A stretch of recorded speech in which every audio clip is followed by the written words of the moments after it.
You walk past them every day, on sidewalks, at street corners, outside grocery stores and schools. They're squat, painted in sometimes odd colors, and almost entirely ignored. Fire hydrants. Most people assume the color is just a city preference. Maybe the local government liked those colors, but there's actually a system behind it. A quiet, functional language written in paint, designed not for you to read, but for the person arriving at a building on fire with 60 seconds to make a decision.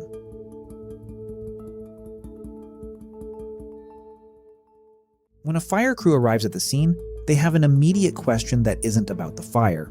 It's about water. Specifically, how much water can this hydrant deliver? Not every hydrant is the same. Some are connected to wide, high-pressure mains running under major roads. Others tap into smaller residential pipes with limited flow.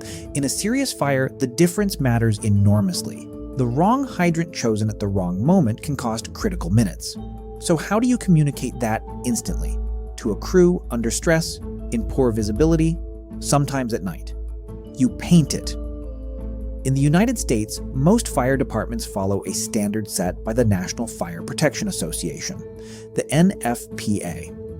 It's called NFPA 291, and it gives hydrants a classification based on their flow rate, how many gallons per minute the hydrant can reliably deliver. Here's how the color coding typically breaks down. The bonnet, that's the top cap of the hydrant, is what carries the flow information. A light blue bonnet means the hydrant can deliver over 1,500 gallons per minute. That's a high-capacity line. Big main, strong pressure.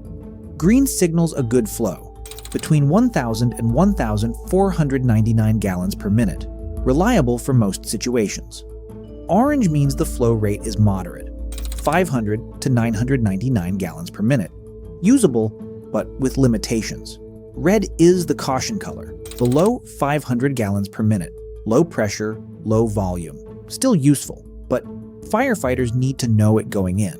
The barrel of the hydrant, the main body, is often a separate color entirely, and that's typically set by the local municipality. That's why you'll see red hydrants in one city and yellow in another. The body color is often just local tradition or jurisdiction preference. But the bonnet color? That's the data. Here's something worth knowing. Not every city follows the NFPA standard exactly. Some departments have their own systems. Some use additional colors. Purple, for instance, often marks a hydrant connected to a non-potable water source, like a reclaimed water line. That water is fine for fighting fires, but not for drinking, which matters when crews are working for hours in extreme heat. Some jurisdictions also paint hydrant caps to indicate which department owns or maintains that hydrant, useful in areas where city and county fire services overlap, so the color system is less like a universal law and more like a shared grammar. Most speakers follow the same rules. Some have their own dialect, but the underlying logic is the same. Communicate critical information fast without words. The modern fire hydrant as we know it came into wide use after the great urban fires of the 19th century, most famously after the Great Chicago Fire of 1871. As cities began standardizing their water infrastructure, they also began standardizing how crews interacted with it.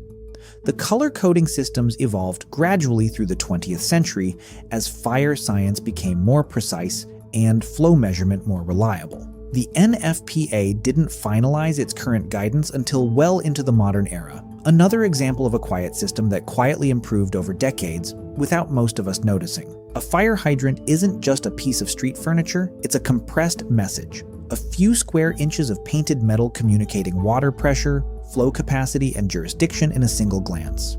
The next time you pass one, you'll see it differently.